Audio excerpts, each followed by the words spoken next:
오늘 본문 1, 2, 3절에 내가 또 메대 사람 다리오 원년에 일어나 그를 도와서 그를 강하게 한 일이 있었느니라. 이제 내가 참된 것을 내게 보이리라.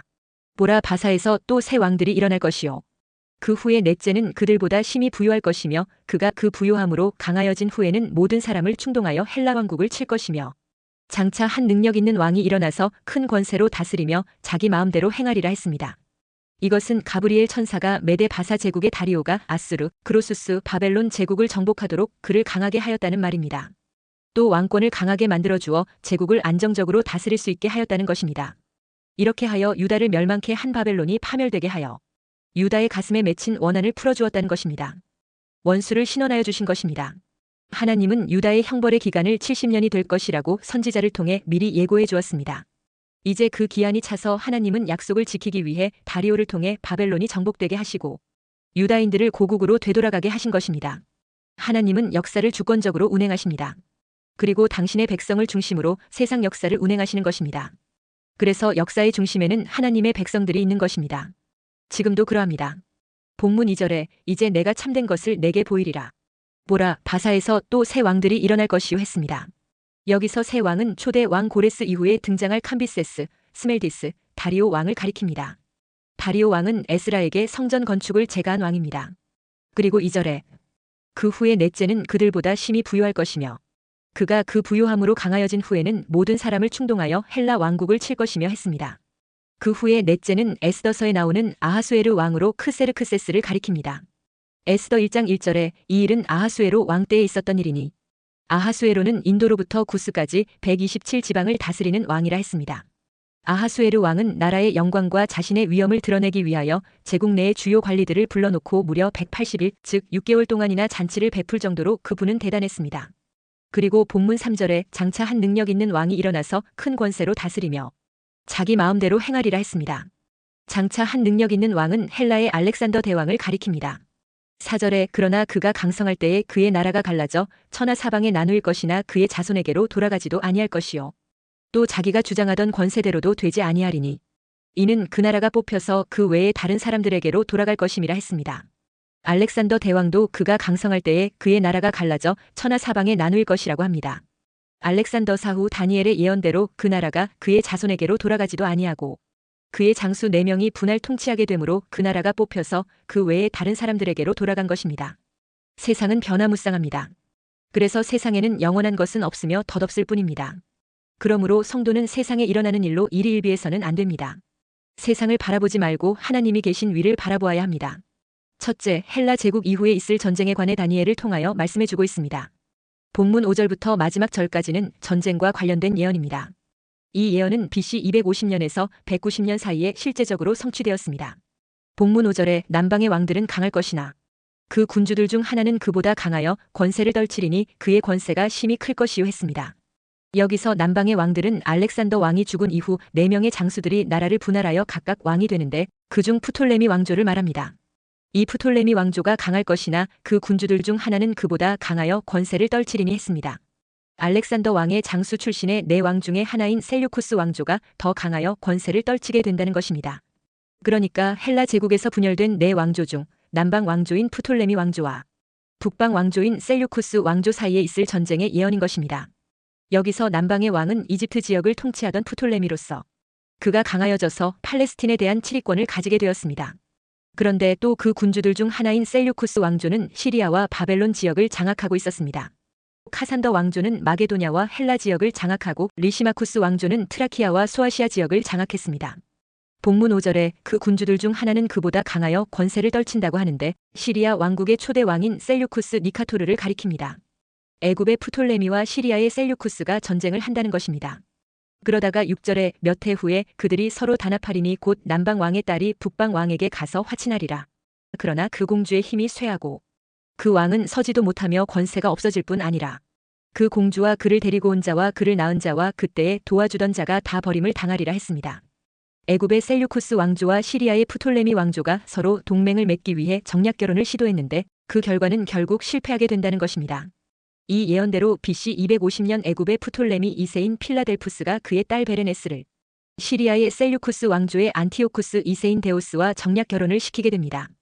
애굽의 셀류쿠스 왕조가 처음에는 네 왕조 가운데 가장 약하였고 가장 강한 왕조는 시리아의 프톨레미 왕조였습니다. 그래서 셀류쿠스는 프톨레미의 아들 데오스와 정략 결혼을 하여 평화를 유지하게 됩니다. 그러나 시집온 프톨레미 왕조 베레네스의 아버지 필라델푸스가 죽자 북방왕 셀류쿠스 왕조 데오스는 전처 라우디스를 다시 왕후 직위에 복위시키게 됩니다. 복위된 라우디스는 실권을 장악한 후 자기를 폐위시킨 남편에 대하여 한을 품고 복위하자마자 남편 데오스를 독살하고 애굽에서 시집온 베레네스와 그녀의 아이를 살해하게 됩니다.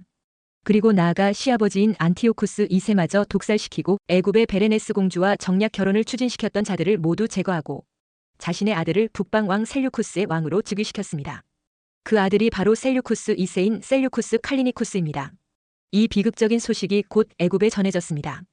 그러자 애굽의 왕이 되어 있던 베레네스의 동생이었던 톨레미 유에르 게테스는 누이의 복수를 위하여 군대를 일으켜 북방왕 셀류쿠스를 공격하게 됩니다.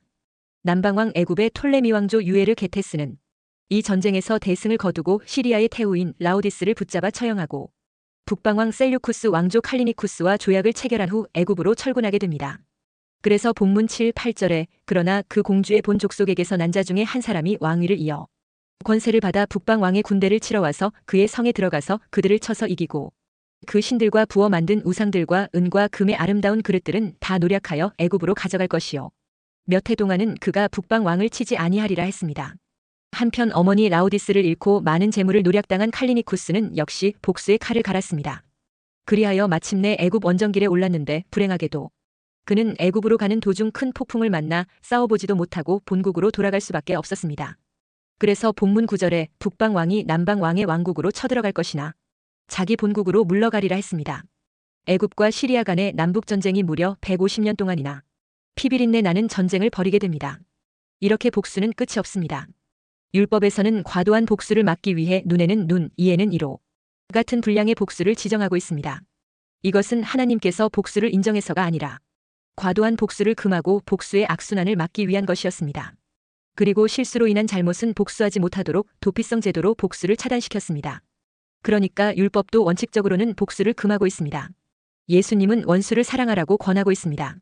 그래서 사도들은 원수에게 관용을 베풀 것을 명하고 있습니다. 우리가 회개할 때마다 하나님의 관용으로 인해 용서를 받습니다. 이런 하나님의 관용을 체험한 자라면 사랑하지 못하고 용서하지 못할 사람이 없어야 하는 것입니다. 예수님은 십자가 아래에서 자신을 향해 침뱉고 조롱하는 무지한 자들을 용서하셨습니다. 스데반 집사도 자신을 향해 돌을 던져 죽게 만드는 자들을 용서했습니다.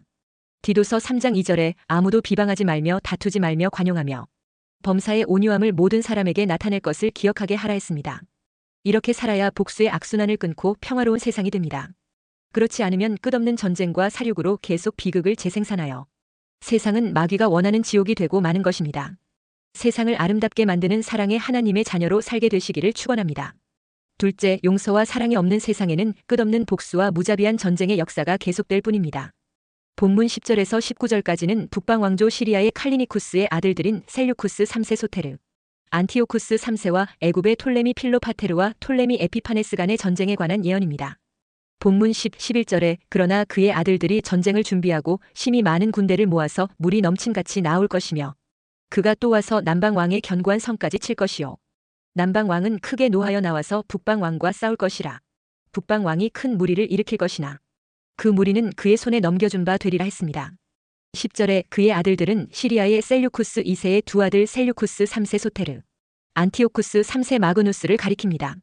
이들 중 먼저 셀류쿠스 3세가 BC 227년 왕위에 즉위했으나 소아시아 전쟁에서 동료들에게 살해되고 말았습니다.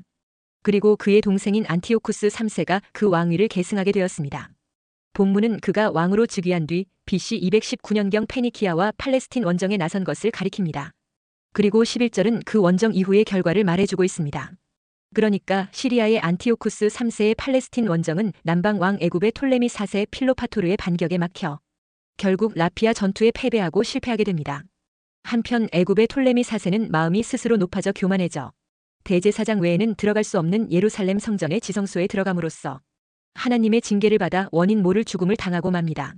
그래서 본문 12절에 그가 큰 무리를 사로잡은 후에 그의 마음이 스스로 높아져서 수만 명을 엎드러뜨릴 것이나 그 세력은 더하지 못할 것이요 했습니다. 시리아의 안티오쿠스 3세는 13절에 북방 왕은 돌아가서 다시 군대를 전보다 더 많이 준비하였다가 몇 대 곧 몇 해 후에 대군과 많은 물건을 거느리고 오리라 했습니다. 이어 14절에 그때에 여러 사람이 일어나서 남방 왕을 칠 것이요 내 백성 중에서도 포악한 자가 스스로 높아져서 환상을 이루려 할 것이나 그들이 도리어 걸려 넘어지리라 했습니다. 라피아 전투에서 애굽의 톨레미 4세에게 패한 시리아의 안티오쿠스 3세는 이후 페르시아 지방과 아시아 지방에 원정하여 북으로는 카스피해, 동으로는 인더스 강까지 이르는 넓은 영토를 확보하게 됩니다. 이렇게 다시 국력을 배가시키고 애굽의 내정 불안을 기회로 삼아 다시 톨레미 왕조를 공격하게 됩니다.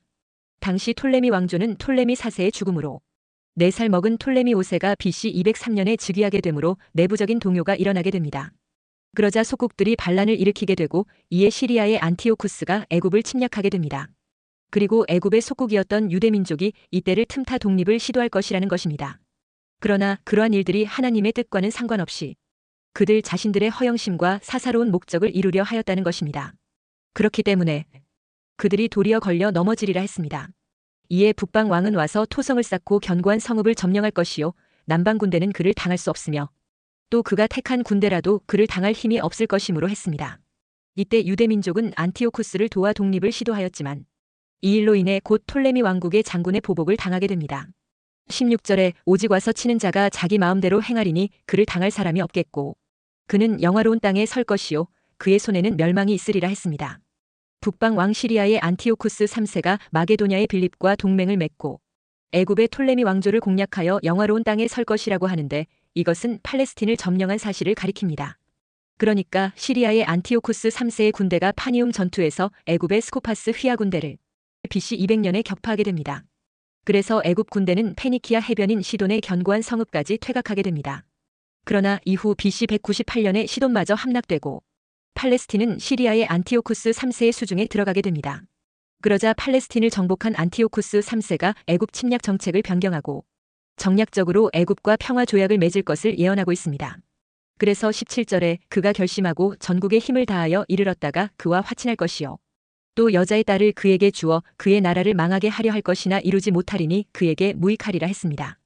그러니까 시리아의 안티오쿠스 3세는 자신의 딸인 클레오파트라를 애굽의 톨레미 5세의 왕비로 주어 톨레미 왕조에 대한 자신의 영향력을 강화하여 그 나라를 망하게 만들려고 했습니다. 그러나 오히려 클레오파트라는 남편 톨레미 5세와 결탁하여 그로 하여금 로마와 동맹을 맺게 함으로써 안티오쿠스 3세인 안티오쿠스 마그누스에게 치명적인 타격을 입게 되었습니다. 여기에 나오는 클레오파트라는 로마의 줄리어스 시저와 안토니우스의 관련이 있던 애굽의 최후의 여왕 클레오파트라와는 이름만 같은 동명이인입니다. 잠언 16장 1절에 마음의 경영은 사람에게 있어도 말의 응답은 여호와께로부터 나오느니라 했습니다. 일이 사람 뜻대로 되는 것이 아닌 것입니다. 이렇게 애굽을 소나기에 넣으려는 계획이 모두 실패한 후에 안티오쿠스 3세 마그누스는 18절에 그 후에 그가 그의 얼굴을 바닷가로 돌려 많이 점령할 것이나 한 장군이 나타나 그의 정복을 그치게 하고 그 수치를 그에게로 돌릴 것이므로 했습니다. 안티오쿠스 3세는 애굽 군대를 몰아내고 팔레스틴을 차지하고 아르메니아와 파르티아 박트리아 등을 복속시켰습니다. 그러나 한 장군이 나타나 그의 정복을 그치게 하고 그 수치를 그에게로 돌릴 것이므로 했습니다. 안티오쿠스 3세의 애굽 침략 정책이 수포로 돌아가자 그 눈을 서쪽 지중해 연안의 다른 나라들에게로 돌렸습니다. 처음에는 지중해 연안의 많은 지역을 정복할 수 있었습니다. 그러나 그의 그러한 승리도 그리 오래가지 못했습니다. 로마가 안티오쿠스 3세의 유럽 진출을 묵과하지 않고 스키피오 아시아티쿠스를 파견하여 터키 지역인 마그네시아라는 곳에서 안티오쿠스 3세를 대패시켜 20여 명의 인지를 로마에 보내고 엄청난 전쟁 배상금을 물게 됩니다. 그러자 안티오쿠스 3세는 살해당하게 됩니다. 그래서 19절에 그가 드디어 그 얼굴을 돌려 자기 땅 산성들로 향할 것이나 거쳐 넘어지고 다시는 보이지 아니하리라 했습니다. 셋째, 하나님을 대적하는 자는 결국 멸망당하게 된다는 것이 세상 역사입니다. 적그리스도의 모형인 시리아의 안티오쿠스 에피파네스가 주전 175년에서 164년까지 등장합니다. 시리아의 안티오쿠스 3세의 뒤를 셀류코스 4세 필로파토르가 즉위하였으나 그는 그의 부친의 패전으로 인한 전쟁 배상금을 모으기 위해 재무장관인 헬리오도투스로 하여금 전국을 순회하게 했는데 심지어 예루살렘 성전의 보물까지 빼앗아오게 합니다. 그래서 20절에 그 왕위를 이을 자가 압제자를 그 나라의 아름다운 곳으로 두루 다니게 할 것이나 했습니다. 그러나 그는 직속부하인 헬리오도투스에게 피살되고 맙니다. 그래서 20절에 그는 분노함이나 싸움이 없이 몇 날이 못 되어 망할 것이요 했습니다. 그 이후에 그의 동생 안티오쿠스 에피파네스가 주전 175년에서 164년까지 등극합니다. 그에 대한 기록이 21절에서 마지막 45절까지 나옵니다. 이 안티오쿠스 에피파네스는 종말에 나타날 적그리스도의 모형으로 암시되고 있기 때문입니다. 안티오쿠스 에피파네스는 안티오쿠스 3세의 둘째 아들로서 부친이 주전 190년 로마에 항복했을 때 인질로 끌려갔다가 로마에서 14년을 지낸 후 형의 살해 소식을 듣고 급히 달려와 헬리오도투스를 밀어내고 왕위를 차지하게 됩니다. 그 후에도 그는 많은 흉계와 권모술수를 동원하여 조카 대신 왕위에 오른 자신의 입장과 세력을 공고히 해나갑니다. 그래서 21절에 또 그의 왕위를 이을 자는 한 비천한 사람이라 나라의 영광을 그에게 주지 아니할 것이나 그가 평안한 때를 타서 속임수로 그 나라를 얻을 것이며 했습니다. 이후 헬리오도투스를 따르는 군대가 당시의 대제사장 오니아스 3세와 동맹하여 에피파네스를 치지만 실패하고 맙니다. 그래서 22절에 넘치는 물 같은 군대가 그에게 넘침으로 말미암아 패할 것이요 동맹한 왕도 그렇게 될 것이며 합니다. 안티오쿠스 에피파네스는 자신의 조카인 이집트 왕 톨레미 6세 필로메토르와 평화 조약을 체결한 뒤 스스로 그 조약을 깨뜨리고 몰래 조그만 도시들을 하나씩 점령해 나갑니다. 뿐만 아니라 그는 평화 조약을 믿고 무방비 상태에 있는 애굽의 가장 기름진 곳으로 갑자기 들이닥쳐서 많은 노략물을 탈취하게 되는데 그는 백성들의 환심을 사기 위한 방편으로 그 재물을 자기 백성들에게 나누어 주기도 합니다. 24절에 그는 노략하고 탈취한 재물을 무리에게 흩어주며 계략을 세워 얼마 동안 산성들을 칠 것인데 때가 이르기까지 그리하리라 했습니다. 그리고 그 이후 에피파네스는 군대를 이끌고 제2차 원정을 떠나 애굽을 침공합니다. 그래서 25절에 그가 그의 힘을 떨치며 용기를 다하여 큰 군대를 거느리고 남방 왕을 칠 것이요 했습니다. 이에 애굽 왕 톨레미 6세는 대군을 이끌고 대항하지만 25절 하반절에 남방 왕도 심히 크고 강한 군대를 거느리고 맞아 싸울 것이나 능히 당하지 못하리니 이는 그들이 계략을 세워 그를 치민이라 했습니다. 애굽의 모사들이 에피파네스에게 매수당해 애굽을 배반함으로써 애굽은 시리아에게 패합니다. 그래서 26절에 그의 음식을 먹는 자들이 그를 멸하리니 그의 군대가 흩어질 것이요 많은 사람이 엎드러져 죽으리라 했습니다. 결국 애굽의 톨레미 6세는 패전하고 포로로 사로잡혀갑니다. 톨레미 6세는 감금당한 상태에서 시리아와 평화협정을 맺고 애굽의 분열을 획책하는 에피파네스의 제안에 따라 사실상 알렉산드리아를 중심한 톨레미 7세, 피스콘 왕국과 멤피스를 중심한 톨레미 6세, 필로메트로 왕국으로 나누는 협정에 조인을 하지만 그들이 속으로는 애굽의 힘을 합쳐 시리아를 대항하기로 마음먹고 있었으므로 이 화친 조약은 곧 무용지물이 되고 맙니다. 이것을 27절에 이 두 왕이 마음에 서로 해하고자 하여 한 밥상에 앉았을 때에 거짓말을 할 것이라 일이 형통하지 못하리니 이는 아직 때가 이르지 아니하였으므로 그 일이 이루어지지 아니할 것임이니라 했습니다. 시리아의 안티오쿠스 에피파네스가 애굽 원정을 마치고 돌아가는 길에 이스라엘과 맺은 평화 조약을 깨뜨리고 유대인을 공격하여 야손 대신에 자신이 지명한 메넬리우스를 대제사장으로 복위시키고 성전 기물을 노략질하며 예루살렘 성 안에서 이방인 부대를 주둔하게 합니다. 이것을 28절에 북방 왕은 많은 재물을 가지고 본국으로 돌아가리니 그는 마음으로 거룩한 언약을 거스르며 자기 마음대로 행하고 본토로 돌아갈 것이며 했습니다. 그리고 그 이후 그는 세 번째 애굽 원정을 감행하여 구브로를 점령하고 알렉산드리아까지 진군했으나 29절에 작정된 기한에 그가 다시 나와서 남방에 이를 것이나 이번이 그 전번만 못하리니 했습니다. 즉 애굽과 동맹을 맺은 로마의 간섭으로 후퇴하게 됩니다. 이렇게 제3차 애굽 원정에 실패한 에피파네스는 분을 못 이기고 본격적으로 유대인들을 핍박합니다. 이때 하나님의 율법을 저버리고 에피파네스의 헬라화 정책에 적극적으로 동조하는 유대 배교자들에게 권력과 힘을 주어 유대의 헬라화 정책에 앞장서게 했습니다. 30절에 이는 기띔의 배들이 이르러 그를 칠 것임이라. 그가 낙심하고 돌아가면서 맺은 거룩한 언약에 분노하였고 자기 땅에 돌아가서는 맺은 거룩한 언약을 배반하는 자들을 살필 것이며 했습니다. 이때 31절에 성전에서 매일 드리는 제사를 폐하며 멸망하게 하는 가증한 것인 제우스 신상을 성전에 세워 경배하게 하고 부정한 짐승인 돼지 피를 바치게 합니다. 그러자 마카비 가문을 중심으로 항거운동이 일어납니다. 32절에 오직 자기의 하나님을 아는 백성은 강하여 용맹을 떨치리라 했습니다. 그러나 이 항거운동은 큰 성과를 거두지 못하고 많은 사람이 순교를 당하게 됩니다. 그래서 33절에 백성 중에 지혜로운 자들이 많은 사람을 가르칠 것이나 그들이 칼날과 불꽃과 사로잡힘과 약탈을 당하여 여러 날 동안 몰락하리라 했습니다. 그런데 유대인의 항거운동이 거의 사라지려고 할 때 유다 마카비 가문에 의한 혁명이 성공함으로써 사람들이 힘을 얻고 마카비 혁명에 동참하게 됩니다. 그러나 혁명의 참가자들이 순수한 동기보다 헬라주의자들에 대한 마카비 군의 무자비한 응징을 보고 두려워하여 참가한 경우가 많았던 것입니다. 그러니 초기의 신앙적 순수성과 동질성이 사라지고 하나님보다는 인간의 힘을 더 신뢰하려는 경향이 생기게 된 것입니다. 그래서 34절에 많은 사람들이 속임수로 그들과 결합할 것이며 했습니다. 이때 하나님은 여호와 신앙에 대한 시험인 동시에 연단 과정으로 마카비의 항거 운동에 가담한 사람들 중에서 알곡과 가라지를 구분하여 가려내며 그들을 신앙으로 정화시키신 것입니다. 35절에 또 그들 중 지혜로운 자 몇 사람이 몰락하여 무리 중에서 연단을 받아 정결하게 되며 희게 되어 마지막 때까지 이르게 하리니 이는 아직 정한 기한이 남았음이라 했습니다. 36절부터 39절까지는 안티오쿠스 에피파네스의 극에 달한 교만과 자신을 신격화하는 과정이 기록되었습니다. 에피파네스는 자신을 신격화하여 당시 그가 만든 주화에 자신의 초상을 새기고 그곳에 신들의 신이란 뜻의 데우스라는 글자를 새기게 합니다. 36절에 그 왕은 자기 마음대로 행하며 스스로 높여 모든 신보다 크다 하며 비상한 말로 신들의 신을 대적하며 형통하기를 분노하심이 그칠 때까지 하리니 이는 그 작정된 일을 반드시 이룰 것임이라 했습니다. 그리고 40절부터 45절까지는 시리아의 안티오쿠스 에피파네스와 이집트의 톨레미 6세 사이에 있을 마지막 큰 싸움을 말씀하고 있습니다.